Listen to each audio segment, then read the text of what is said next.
Sorry four there correction. ഞാൻ മുമ്പത്തെ ക്ലാസ്സിൽ വന്നിട്ടുള്ള മിസ്റ്റേക്സ് പെട്ടെന്ന് തിരുത്തിയിട്ട് നമുക്ക് പെട്ടെന്ന് പോകാം. HUF പറ്റിയാണ് നമ്മൾ സംസാരിച്ചു വരുന്നത്. പേഴ്സൺസിനെ പറ്റി പറഞ്ഞു, അതിൽ ഇൻഡിവിജ്വലിനെ പറ്റി പറഞ്ഞു, HUF പറ്റി പറഞ്ഞു. HUF എന്ന് പറഞ്ഞാൽ ഹിന്ദു അൺഡിവൈഡഡ് ഫാമിലിയാണ്. അതിലൊരു കർത്ത എന്ന് പറയുന്ന ആൾ നേതാവായിട്ടുണ്ടാകും എന്ന് നമ്മൾ കാര്യം പറഞ്ഞു. ഹിന്ദുക്കൾ നടത്തുന്ന അല്ലെങ്കിൽ ഹിന്ദു മതവിഭാഗം നടത്തുന്ന ഫാമിലി ബിസിനസ്സിനാണ് HUF എന്ന് പറയും. ഓക്കെ. 2007 വരെ എന്താണ് വൈഫ് അല്ലെങ്കിൽ സ്പൗസ്, ഭാര്യ ഭർത്താക്കന്മാർ, വൈഫ് എന്ന എന്താണ് HUF ഫാമിലി ബിസിനസ്സിൽ പെട്ട ആളുകളല്ലായിരുന്നു 2007 എന്താണ് നിയമപ്രകാരം. എന്നാൽ 2007 ശേഷം എന്താണ് അവരും HUF ഭാഗമാണ്. അതായത് സ്പൗസും HUF ഒക്കെ അതിൽ പെട്ടെന്നാണെന്നുള്ള കാര്യം പറയുന്നുണ്ട്. ഓക്കെ. സോ അതാണ് HUF പറ്റി പറയുന്നത്. അപ്പോൾ HUF പേഴ്സൺ ആണ്. അപ്പോൾ HUF എന്താണ് ആ ബിസിനസ്സിലൂടെ വരുമാനം കണ്ടെത്തിയാൽ എന്താണ് അവർ അസസ്മെന്റ് ഇയറിൽ എന്ത് ചെയ്യണം, ടാക്സ് അടക്കുന്നത് നിർബന്ധമാണ്. അടുത്ത കമ്പനി നമുക്ക് എല്ലാവർക്കും അറിയാലോ. കമ്പനിയുടെ ഡെഫിനേഷൻസ് എല്ലാവരും മനസ്സിലാക്കേണ്ടതാണ്.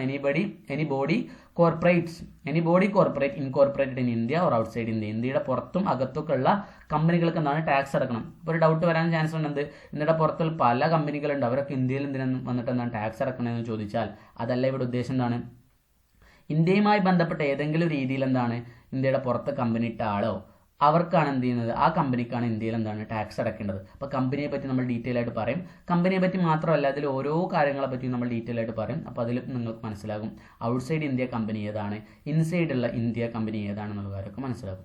അടുത്ത ഫേം എക്സാക്ട് കമ്പനിയുടെ പോലെ തന്നെയാണ് LLP ഇതിൽ ഉൾപ്പെടുന്നത് പറയുന്നുണ്ട്. LLP എന്ന് പറഞ്ഞാൽ ലിമിറ്റഡ് ലയബിലിറ്റി പാർട്ണർഷിപ്പ് ആണ്. അതായത് രണ്ടോ അതിൽ കൂടുതൽ ആളുകൾ എന്താണ് 1932 പാർട്ട്ണർഷിപ്പ് ആക്ട് എന്ന് പറയുന്നൊരു സംഭവമുണ്ട്. ഓക്കെ. അത് പ്രകാരം രണ്ടോ അതിൽ കൂടുതൽ ആളുകളോ എന്താണ് രജിസ്റ്റർ ചെയ്തിട്ട് ഒരു കമ്പനി പോലെ ഒരു പാർട്ട്ണർഷിപ്പ് ഉണ്ടല്ലോ, നമ്മൾ പാർട്ട്ണർഷിപ്പ് തുടങ്ങാറില്ലേ, അങ്ങനെ തുടങ്ങുന്നതിനാണ് എന്ത് പാർട്ട്ണർഷിപ്പ് LLP എന്നുള്ള പേര് പറയുന്നത്. കൂടുതലായിട്ട് നമ്മൾ പഠിക്കൂട്ടോ. ഓക്കെ, മനസ്സിലാക്കാൻ വേണ്ടി പറയാണ്. അപ്പോൾ എന്താണ് ഇങ്ങനെ LLP ആവണമെന്നുണ്ടെങ്കിൽ എന്ത് ചെയ്യണം, LLP ആക്ട് 2008 പ്രകാരം രജിസ്റ്റർ ചെയ്തിട്ടുള്ള കമ്പനികളെ നമ്മൾ എന്ത് ചെയ്യും പറയും, LLP എന്ന് പറയും. ഇപ്പോൾ LLP ആക്ട് ചെയ്താണ് 2008. അപ്പോൾ ഇതിൽ ഈ ആക്ടുകളൊക്കെ നമ്മൾ ഡീറ്റെയിൽ ആയിട്ട് പഠിക്കുവേ. So no tensions. അടുത്തത് ഇതൊക്കെ എന്താണ് പേഴ്സണൽ പെട്ടതാണ്. പേഴ്സണൽ പെട്ടതായതുകൊണ്ട് തന്നെ എന്താണ് അസസ്മെന്റ് ഇയറിലെ ടാക്സ് അടക്കൽ നിർബന്ധമാണ്. അടുത്തത് AOP അല്ലേ, അസോസിയേഷൻ ഓഫ് പേഴ്സൺസ്, അതുപോലെ തന്നെ body of individuals. So examples joint ventures എന്നൊക്കെ പറഞ്ഞ് കൊടുത്തിട്ടുണ്ട്. ജോയിന്റ് വെഞ്ചേഴ്സ് എന്നൊക്കെ പറഞ്ഞാൽ നമ്മൾ ഡീറ്റെയിൽ ആയിട്ട് പഠിക്കും. AOP എന്ന് പറഞ്ഞാൽ അസോസിയേഷൻ ഓഫ് പേഴ്സൺ എന്ന് പറഞ്ഞാൽ എന്താണ് കുറച്ച് പേഴ്സൺസിന്റെ അസോസിയേഷൻ. ദാറ്റ്സ് സിമ്പിൾ ആയിട്ട് നമുക്ക് മനസ്സിലാക്കാം. അതായത് പേഴ്സൺസ് എന്താ നമ്മൾ കുറേ കാര്യങ്ങൾ പഠിച്ചില്ലേ, ഇനി വരാൻ പോകുന്നുണ്ട് കുറച്ച് ആളുകൾ. ഇതൊക്കെ പാടെ കൂടി അസോസിയേഷൻ ആണ് എന്ത് പറയുക, AOP എന്ന് പറയാം. അപ്പോൾ അതിൽ കമ്പനി ഉണ്ടാവും, ആ അസോസിയേഷനിൽ കമ്പനി ഉണ്ടാവും അല്ലേ. കമ്പനി ഒരു പേഴ്സൺ ആണല്ലോ. ചിലപ്പോൾ HUF ഉണ്ടായേക്കാം, ഇൻഡിവിജ്വൽ ഉണ്ടായേക്കാം, നമ്മളിപ്പോൾ പഠിച്ച LLP ഒക്കെ ഉണ്ടായേക്കാം.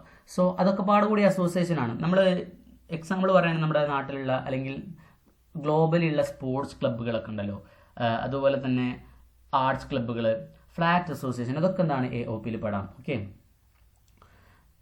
ഫ്ലാറ്റ് അസോസിയേഷൻ ഒന്നുകൂടി നല്ലതായിട്ട് തോന്നുന്നത് BOIയിലാണ്, ബോഡി ഓഫ് ഇൻഡിവിജ്വൽസ്. AOP നമ്മൾ പറഞ്ഞു ഇതിൽ എല്ലാ പേഴ്സൺസും ഉണ്ടാവും. പക്ഷെ BOI എന്താണ് ബോഡി ഓഫ് ഇൻഡിവിജ്വൽ ആണ്. നമ്മളിപ്പോൾ പഠിച്ച ഇൻഡിവിജ്വൽ ഉണ്ടല്ലോ, ആ ഇൻഡിവിജ്വലിന്റെ കേസ് മാത്രം എന്താണ് അവരുടെ ഒരു ബോഡിക്കാണെന്ന് പറയാൻ നമ്മുടെ BOI എന്ന് പറയാം. ഓക്കെ. അപ്പോൾ BOIയുടെ മെയിൻ എക്സാമ്പിൾ ഞാൻ പറഞ്ഞ പോലെ തന്നെ എന്താണ് നമ്മുടെ ഫ്ലാറ്റ് അസോസിയേഷൻ ഒക്കെ പെടും. ഓക്കെ. അടുത്ത ലോക്കൽ അതോറിറ്റി നമുക്കറിയാം, മുനിസിപ്പാലിറ്റി, ഗ്രാമപഞ്ചായത്ത്, ഇവരൊക്കെ പേഴ്സൺ ആണ് കേട്ടോ. ഇവരൊക്കെ ഉണ്ടാക്കുന്ന വരുമാനത്തിനൊക്കെ ടാക്സ് കൊടുക്കണം. Okay. Artificial juridical person AJP എന്ന് പറഞ്ഞാൽ അഞ്ജൂസ് പെരേര അല്ല, ആർട്ടിഫിഷ്യൽ ജുറിഡിക്കൽ പേഴ്സൺ ആണ്. ഓക്കെ.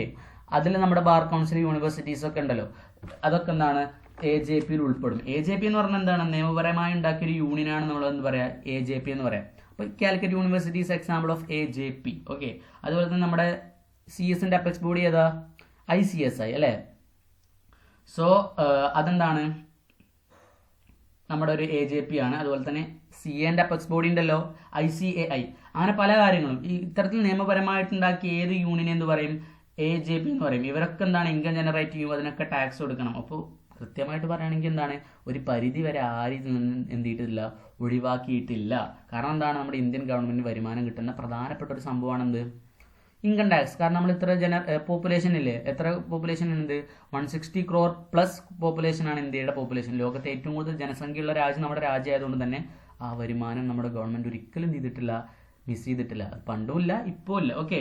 നമ്മുടെ രാജ്യം സത്യം പറഞ്ഞാൽ ഓടിക്കൊണ്ടിരിക്കുന്നതിൽ പ്രധാനപ്പെട്ട പങ്ക് വഹിക്കുന്ന എന്താണെന്ത്, income tax. No more hate comments. Okay. So അതാണ് അവിടെ ഉള്ളത്. ഇനി നമ്മുടെ അടുത്തായി സംസാരിക്കാൻ പോകുന്നത് എന്താണ്, അസസിയെ പറ്റിയിട്ടാണ് കേട്ടോ. അപ്പോൾ അസസി എന്നുള്ള ടേം സിമ്പിളായിട്ട് പറയുകയാണെങ്കിൽ എന്താ, ഏതെങ്കിലും ഒരു പേഴ്സൺ അദ്ദേഹത്തെ അല്ലെങ്കിൽ അദ്ദേഹം എന്ന് പറയേണ്ട ആവശ്യമില്ല, ഇതൊക്കെ പേഴ്സൺ ആണല്ലോ അല്ലേ. അപ്പോൾ പേഴ്സൺസിന് എന്താണ് ടാക്സ് കൊടുക്കാൻ ഉത്തരവാദിത്തമുണ്ട് എന്നുണ്ടെങ്കിൽ, അപ്പോൾ എനിക്ക് ടാക്സ് കൊടുക്കണം, അതെൻ്റെ ഉത്തരവാദിത്തമാണ്. അപ്പോൾ ആ ഇന്ന പറയുന്ന പേരാണെങ്കിൽ എന്നെ പറയുന്ന പേരാണ് എന്ത്, പേഴ്സൺ, അസസി. സോ ഞാനൊരു അസസിയാണ്. ചില കമ്പനികളൊക്കെ അസസികളാണ്, ഈ കാണുന്നതൊക്കെ അസസിയാണ്. അപ്പോൾ ഇനി നമ്മൾ ടാക്സ് കൊടുക്കാൻ ഉള്ള ആളെ പറ്റി പറയുന്ന പേരെന്താ, അസസി എന്നാണ് പറയുക. ഒരിക്കലും ടാക്സ് കൊടുക്കാനുള്ള ആള് എന്നുള്ള പേരിൽ പറയില്ല. So person is liable to pay any tax or any the sum under income tax act. അതെന്താ ശ്രദ്ധിച്ചോ, അതായത് person who is liable to pay any tax, income tax ആക്ടിന്റെ പ്രകാരം വരുന്ന ഏത് ടാക്സ് അടക്കാനും റെസ്പോൺസിബിൾ ആയിട്ടുള്ള ആൾ നമ്മൾ എന്ത് പറയും, അസസി എന്ന് പറയും. അതുകൊണ്ട് നിങ്ങൾ വേറെ കാര്യം ശ്രദ്ധിച്ചു, ഓർ എനി അതർ സം. എന്ത് ഓർ എനി അതർ സം, അതായത് ടാക്സ്, ഒരു മനുഷ്യൻ ടാക്സ് കൊടുത്തില്ല, ഫോർ എക്സാമ്പിൾ ടാക്സ് കൊടുക്കായിട്ട് അദ്ദേഹത്തിന് വേറെ പല ടാക്സും കാര്യങ്ങളൊക്കെ വന്നു, അതിന് ഫൈനും കാര്യങ്ങളൊക്കെ വന്നു, അതിനാണ് നമ്മൾ എനി അതർ സം എന്ന് പറയുക. അപ്പോൾ അദ്ദേഹത്തെ നമ്മൾ എന്ത് പറയും, അസസി എന്ന് തന്നെ പറയാം. ഓക്കെ, സോ അങ്ങനെയാണ് അതിൻ്റെ കാര്യങ്ങളൊക്കെ വരുന്നത്. ജസ്റ്റ് റീഡ് ചെയ്താൽ കിട്ടും. ഇനി വെരി ഇമ്പോർട്ടൻ്റ് ആയിട്ടുള്ള നെക്സ്റ്റ് ടോപ്പിക്കിലേക്ക് നമ്മൾ പോവുകയാണ്. ഓക്കെ, എന്താണ് നെക്സ്റ്റ് ടോപ്പിക്? അതിന് മുമ്പ് നമ്മളൊരു കാര്യം മനസ്സിലാക്കണം. ജസ്റ്റ് ഒരു ഇൻട്രൊഡക്ഷൻ എന്നുള്ള രീതിയിൽ പറയുകയാണ്. എന്താണ് സിറ്റിസൺ, അതുപോലെ തന്നെ എന്താണ് റെസിഡന്റ് എന്നുള്ള കാര്യം നമ്മൾ മനസ്സിലാക്കണം അല്ലേ. എല്ലാവരും ആളുകൾ ഞാനടക്കം വിചാരിച്ചിരുന്നത് സിറ്റിസൺ എന്ന് പറഞ്ഞാലും റെസിഡന്റ് എന്ന് പറഞ്ഞാലും രണ്ടും ഒന്നാണ്. ഇന്ത്യയിലുള്ള ആളുകൾക്ക് നമുക്ക് രണ്ടും ഒന്നായിട്ട് പറയാമെന്ന് വിചാരിച്ചിരുന്നത്. പക്ഷെ അങ്ങനെയല്ലല്ലോ. സിറ്റിസൺഷിപ്പ് വേറെയാണ്, റെസിഡൻഷിപ്പ് വേറെയാണ്. സിറ്റിസൺഷിപ്പ് എന്ന് പറഞ്ഞാൽ എന്താ, ഈ ആൾക്ക് എന്താണ്, സിറ്റിസൺഷിപ്പ് എടുത്ത ആൾക്കാർക്ക് എന്താണ്, ഇന്ത്യയിലുള്ള എല്ലാ ലീഗൽ റൈറ്റിലും എന്താണ് അധികാരം ഉണ്ടാവും. നമ്മുടെ വോട്ടിംഗ് റൈറ്റ് ഒക്കെ ഉണ്ടല്ലോ, 18 വയസ്സ് ആളുകൾക്ക് വോട്ട് ചെയ്യാനുള്ള അധികാരം, അതൊക്കെ എന്താണ് സിറ്റിസൺഷിപ്പ് എടുത്ത ആളുകൾക്ക് ഉണ്ടാവും. അപ്പോൾ അതിനാണ് നമ്മൾ സിറ്റിസൺഷിപ്പ് എന്ന് പറയാം. ഓക്കെ, റെസിഡൻസ് എന്ന് പറഞ്ഞാൽ എന്താ, റെസിഡന്റ് എന്ന് പറഞ്ഞാൽ എന്താ, ഒരു രാജ്യത്ത് ഒരു നിശ്ചിത പീരീഡിൽ താമസിക്കുന്ന വ്യക്തിയാണെന്ന് പറയാ റെസിഡന്റ് എന്ന് പറയാം. സോ അയാൾക്ക് ലീഗൽ റൈറ്റ്സ് ഉണ്ടാവില്ല, അയാൾക്ക് എന്ത് ചെയ്യാൻ പറ്റില്ല, വോട്ട് ചെയ്യാനുള്ള റൈറ്റ്സോ അങ്ങനത്തെ കാര്യങ്ങളൊക്കെ ഉണ്ടാവൂല. ഓക്കെ, അപ്പോൾ ഒരു മനുഷ്യൻ ഒരു നിശ്ചിത പീരീഡ് താമസിച്ചാൽ മാത്രം അദ്ദേഹം റെസിഡന്റ് ആണ്. ഇപ്പോൾ അമേരിക്കയിൽ ഒരാൾ ഇന്ത്യയിൽ ഒരു നിശ്ചിത പീരീഡ് ഇവിടെ താമസിച്ചാൽ അദ്ദേഹം എന്താണ്, റെസിഡന്റ് ആണ്. പക്ഷെ അദ്ദേഹം ഒരു സിറ്റിസൺ അല്ല. സിറ്റിസൺ ആണെങ്കിൽ എന്ത് ചെയ്യണം, അദ്ദേഹത്തിന് എല്ലാവിധ ലീഗൽ റൈറ്റ്സും കാര്യങ്ങളൊക്കെ ഉണ്ടാവണം. ഓക്കെ, സോ അതാണ് അതിനെപ്പറ്റി പറയാനുള്ളത്. ഞാൻ ജസ്റ്റ് ഒന്ന് പറഞ്ഞുള്ളൂ, സിറ്റിസണും റെസിഡന്റും തമ്മിൽ ഡിഫറൻസ് മാറിപ്പോകണ്ട. ഇനി അടുത്തത്, in certain case where income assess to tax in previous itself. നമ്മൾ മുമ്പ് ചർച്ച ചെയ്തതാണ്. അതായത് ഇൻകം ടാക്സ് നമ്മൾ സാധാരണ അടക്കേണ്ടത് അസസ്മെന്റ് ഇയറിലാണ്. അതായത് ഈ വർഷമല്ല, അടുത്ത വർഷമാണ് അടക്കേണ്ടത്. ഈ വർഷം തന്നെ അടക്കേണ്ട കുറച്ച് ടീംസ് ഉണ്ട്, അവരെ പറ്റി പറയാം. അത് സെക്ഷൻ 172, 174, 174A, 175, 176 എന്നതിലാണ് പെടുന്നത്. ഓക്കെ, ഒന്നാമത് ഈ വീഡിയോ 2.2x ആയിരിക്കും പോകുന്നുണ്ടാവുക. അപ്പോൾ നിങ്ങൾ എന്ത് ചെയ്യണ്ട, സ്പീഡ് കൂട്ടിയിടണ്ട കേട്ടോ. So shipping business of non resident ആണ് 172 പ്രകാരം പ്രീവിയസ് ഇയർ തന്നെ ടാക്സ് അടക്കേണ്ട ആദ്യത്തെ ആള്. നമ്മൾ പറഞ്ഞ നോൺ റെസിഡന്റ് ആണ്, ഇന്ത്യയുടെ പുറത്തുള്ള ആളാണ്, ഇന്ത്യയിൽ വന്ന് ഷിപ്പിംഗ് ബിസിനസ് നടത്തുകയാണ്. സോ അദ്ദേഹം ഈ ഷിപ്പിംഗ് ബിസിനസ്സിൽ എന്തൊക്കെയാണ് ഉള്ളതെന്ന് പറയുന്നുണ്ട്. എന്താ, carries passengers, livestock, mail, goods, ഇതൊക്കെ വഹിക്കുന്ന കപ്പലാണല്ലോ. അദ്ദേഹമാണ് ഒരു ഇന്ത്യയുടെ പുറത്തുള്ള നോൺ റെസിഡന്റ് ആയതുകൊണ്ട് തന്നെ അദ്ദേഹത്തിന് എന്ത് ചെയ്യണ്ട, അടുത്ത വർഷം അദ്ദേഹം ഇന്ത്യയിൽ ഉണ്ടാവുന്ന യാതൊരു നിർബന്ധവുമില്ല. അപ്പോൾ അദ്ദേഹത്തിന് ടാക്സ് അടക്കാൻ പറ്റൂലല്ലോ, ആ പൈസ ഗവൺമെന്റ് നഷ്ടമല്ലേ. അപ്പോൾ എന്ത് ചെയ്യണം, അദ്ദേഹം ഈ വർഷം തന്നെ ടാക്സ് അടക്കണം. അതിനാണ് 172 പറയുന്നത്. 174 എന്താണ്, ഒരു ഇന്ത്യയിലുള്ള ഒരു പേഴ്സൺ, അത് കമ്പനി ആവാം, നമ്മൾ പറഞ്ഞു AJP, അതല്ലെങ്കിൽ ഇൻഡിവിജ്വലൊക്കെ ആവാം, അവർ ഇന്ത്യ വിടുകയാണ്. ഇന്ത്യ വിട്ടെന്താണ്, അടുത്ത വർഷം ടാക്സ് അടക്കാൻ അവർ ഇന്ത്യയിൽ ഉണ്ടാവില്ല. അപ്പോൾ അവർ ഇന്ത്യ വിടുകയാണെങ്കിൽ എന്ത് ചെയ്യണം, ഈ വർഷം തന്നെ ടാക്സ് അടച്ച് പോകണം. ഈ വർഷം തന്നെ പ്രീവിയസ് ഇയർ, നമ്മൾ ഈ വർഷം എന്ന് പറയില്ല, പ്രീവിയസ് ഇയർ എന്നേ പറയുള്ളൂ. അടുത്ത 174A, അവരെന്താണ് AOP, BOI, AJP. നമ്മൾ പറഞ്ഞ ഈ സംഘടനകളൊക്കെ എന്താണ്, അവരെന്തെങ്കിലും വരുമാനം ഉണ്ടാക്കി ഈ വർഷം ആവുന്നതിന് മുമ്പ് തന്നെ അവരെന്ത് പിരിച്ചുവിട്ടു. അപ്പോൾ താൽക്കാലികമായിട്ട് ഉണ്ടാക്കിയ സംഘടനകളാണല്ലോ. അപ്പോൾ അടുത്ത വർഷം അവരില്ല. അപ്പോൾ ഈ വർഷം തന്നെ ടാക്സ് അടച്ചിട്ട് ഡിസോൾവ് ചെയ്ത് വിട്ടാൽ മതി. ഒന്ന് വായിച്ചു നോക്കി മനസ്സിലാവും. അടുത്ത 175 എന്താ, persons likely to transfer property to avoid tax. ഒരു മനുഷ്യൻ ഇൻകം ജനറേറ്റ് ചെയ്തു, ആ ഇൻകം വെട്ടിക്കാൻ വേണ്ടിയിട്ട് അദ്ദേഹം എന്ത് ചെയ്തു, വേറെ ആളുകളിലേക്ക് ട്രാൻസ്ഫർ ചെയ്തു. എന്നിട്ട് അദ്ദേഹം പറഞ്ഞു എന്താണ്, ഞാൻ ഇൻകൊന്നും ഉണ്ടാക്കിയിട്ടില്ല, എൻ്റെ പേരിൽ ഒരു ഇൻകം ഇല്ല എന്നുള്ള രീതിയിൽ അദ്ദേഹം പറഞ്ഞു.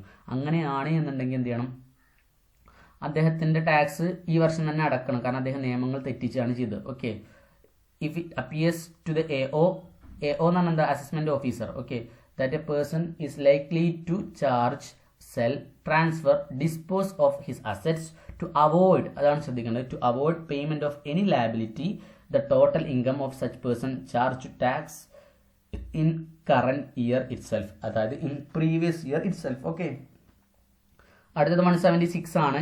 അത് ഡിസ്കണ്ടിന്യൂഡ് ബിസിനസ് ആണ്. നമ്മൾ മുമ്പ് കുറേ പ്രാവശ്യം ചർച്ച ചെയ്തതാണ്. അതായത് ഒരു ബിസിനസ് ഉണ്ടാക്കി, അത് ഈ കുറച്ച് വരുമാനം ഉണ്ടാക്കി, എന്നിട്ട് ഈ കൊല്ലം തന്നെ അത് ബിസിനസ് പൂട്ടിപ്പോയി, അടുത്ത വർഷം ടാക്സ് അടക്കാൻ ആ ബിസിനസ് ഇല്ലല്ലോ. അപ്പം എന്ത് ചെയ്യണം, ഈ വർഷം തന്നെ ടാക്സ് അടക്കണം. ഇപ്പോൾ 172 is there, 174 is there, 174A is there, 175, അതുപോലെ തന്നെ 176, ഇതൊക്കെയാണ് ഇതിനെപ്പറ്റി പറയുന്നത്. ഇപ്പോൾ നെക്സ്റ്റ് ക്ലാസ്സിൽ നമ്മൾ നമ്മളിപ്പോൾ പഠിച്ച individually HUF, AOP, BI, BOI, ഇങ്ങനെ കുറേ പേഴ്സൺസ് ഉണ്ടല്ലോ, കമ്പനി, ഇവർക്കുള്ള ടാക്സ് റേറ്റ്സ് എന്തൊക്കെയാണ്, ഏത് രീതിയിലേക്കാണ് അവർ അടക്കേണ്ടത്. ഇപ്പോൾ എനിക്ക് 40,000 കിട്ടിയാൽ 40,000 കൊണ്ട് ടാക്സ് അടക്കണോ, എത്ര ലിമിറ്റ് ഉണ്ടോ, അല്ലെങ്കിൽ ഇപ്പോൾ 12 ലക്ഷമാണ് ടാക്സിൻ്റെ ലിമിറ്റ് എന്നുണ്ടെങ്കിൽ 12 ലക്ഷം ഫുള്ള് ഞാൻ അടക്കണോ, അല്ലെങ്കിൽ ഇത്ര ശതമാനം അടച്ചാൽ മതിയോ എന്നുള്ള കാര്യമൊക്കെ നെക്സ്റ്റ് ക്ലാസ്സിൽ നമ്മൾ ചർച്ച ചെയ്യും. നിങ്ങൾക്ക് എല്ലാവർക്കും അറിയുന്നതായിരിക്കും. So stay tune. Thank U.